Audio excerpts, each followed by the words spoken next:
Hello everyone, it is me, Dr. Laserbeam, and this is League of Legends 101, where I go over certain parts of the game, League of Legends. Today we shall be going over how to play Trundle, the Troll King, or as I like to call him, what Nat wants to be.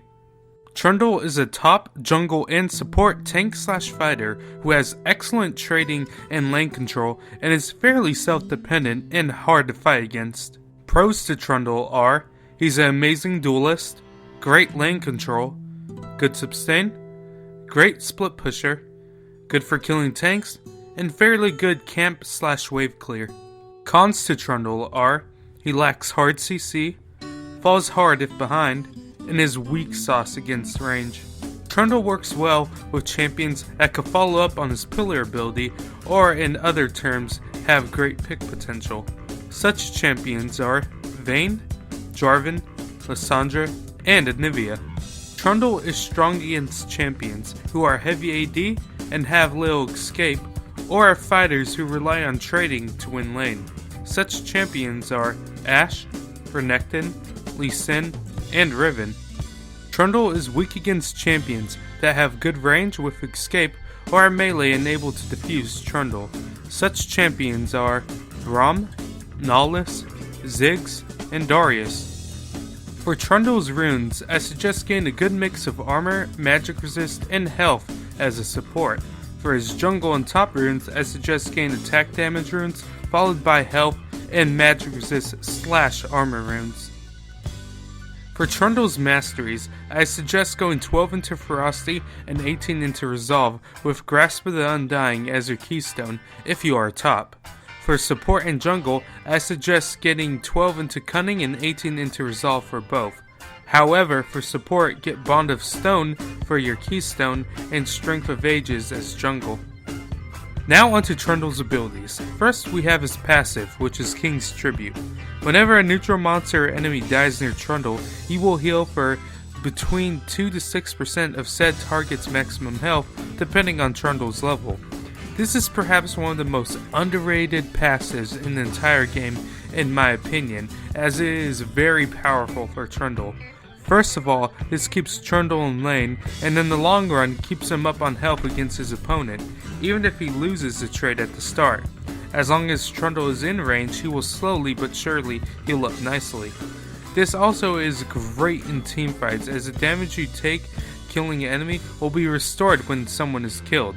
This is especially effective against tanks on the enemy team. This also helps Trundle to a degree against jungle camps. Next we have his Q, which is Chomp. Trundle bites his target, which deals physical damage, slows the target, gives Trundle attack damage, and decreases his targets by half of his damage gained. This is a rather overloaded ability that does wonders for Trundle. This allows Trundle to not only deal an absurd amount of damage to his target, but also weakens the said target while also increasing his own damage output.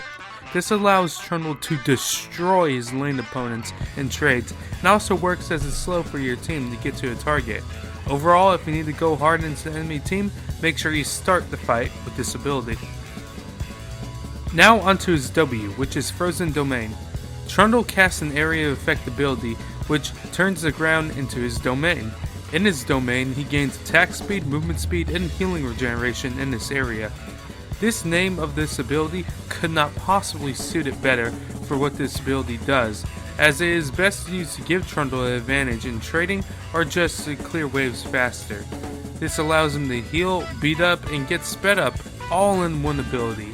Another creative way to use this ability is for chasing. By placing it in front of you during a chase, this allows you to catch up to your target much faster. A quick note for chasing is always place it in front of you rather than on top of you in order to maximize the effectiveness of this ability. Next we have Z, which is Pillar of Ice. Trundle summons a ice pillar at his target location, which lasts for about 6 seconds. The pillar slows down nearby enemies and knocks them up if on top of Trundle's targeted location. While it may not seem much on paper, this ability does wonders for Trundle and his team. The most obvious use of this is to slow down the target and create an opportunity for Trundle's team, but it could also be used for a pick. If you see an enemy near a wall, create a pillar in front of them.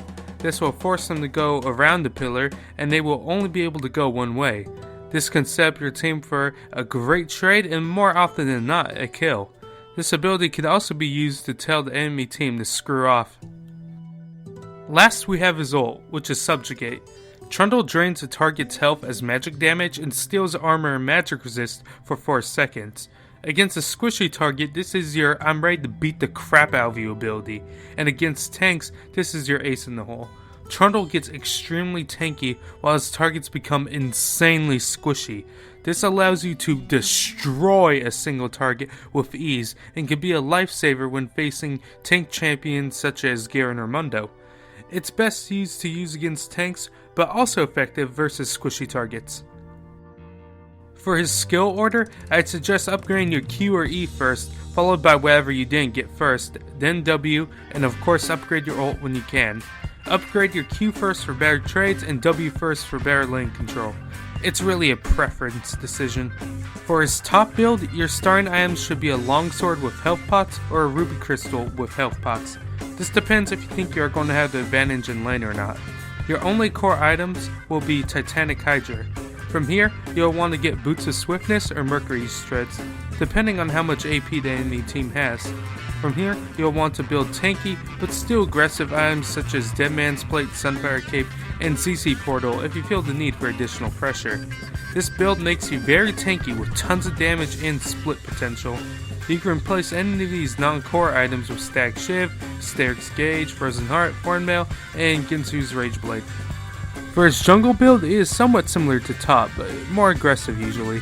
You want to start with a Hunter's Machete, Refillable Potion, and a Warding Totem.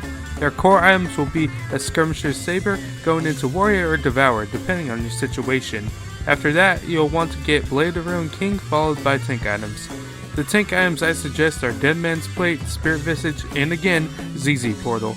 A quick note on Warrior versus Devourer is I much prefer Warrior over Devourer for Trundle, but when I did my research I found that a lot of people actually like Devourer because of Trundle's overpowered early game, so if you feel like you can get fed on early, go Devourer. If not, then Warrior. For a support build, you will want to start with a Relic Shield, Health Pots, and a Warding Totem. The core items you should be building first are Face of the Mountain, a Sightstone, and Boots of Swiftness. After you get these 3 core items, I'd strongly recommend getting Righteous Glory, followed by an armor and magic resist item, such as Locket of the Iron Salami and Dead Man's Plate. This brings a healthy mix of aggressive and defensive options in Trundle's kit, and allows for a very balanced way to approach a game. Excluding the core items, you can replace the following items for different items in order to adjust to enemy's team's strengths and weaknesses. ZZ Portal, Spirit Visage, Random Omen, Frozen Heart are also viable items for a support build for Trundle. For his spells, I suggest getting Flash plus Exhaust as support, Flash plus Smite as jungle, and Flash plus Teleport as top. For early game as top, you will in most cases have the early game advantage, so use this to, of course, your advantage. If they are trying to trade, fight back. Even if it seems that you will lose a trade, press till you hit your limit. Grasp of the Undying should help, and your passive will help you regain health in the long run. For his mid game as top, you should be applying heavy pressure top, but grouping for Dragon or Herald. Also, try warring their jungle if you can. For his late game as top, you have 2 options. Group as 5 and you destroy the carries in the enemy team fights, or do a 4-1 in which you act as a split pusher. Do the former if you are losing. For his early game as jungle, you are just as effective ganking as you are in hard farming. If you decide to farm hard, make sure not to die to the enemy jungler. If you die too much, you will be very weak sauce in the mid game. If you gank, make sure to use Pillar and W in order to catch your target out. For his mid game as jungle Trundle, he is able to control and duel other junglers with ease for the most part, and should abuse this. Group up if a neutral objective is not present or available for the taking. For his late game as jungle, you will have great pushing power and control, so either split near Baron or group with your team and become the manly tank that they need. For his early game as support, you definitely want to be aggressive. Your kit allows for great trading and your passive will keep you alive in the long run. You want to use your pillar to trap the enemy bot lane and block the enemy jungler. Use your Q also to get better trades. For his mid game as support, he should be very mobile and should start helping mid lane if need be. If not, be a zoning tool for your team and engage the enemy team by using your pillar to get picks and separate the team. For his late game as support, your goal is to be a big pain in the ass for the enemy carries. Make sure to ult them in teamfights, Q them to slow them down and reduce damage, and use your pillar to separate or trap them. This has been League of Legends 101. Let me know if you found this video to be helpful, and for all you Trundle players out there, let's prepare to act like bronze players.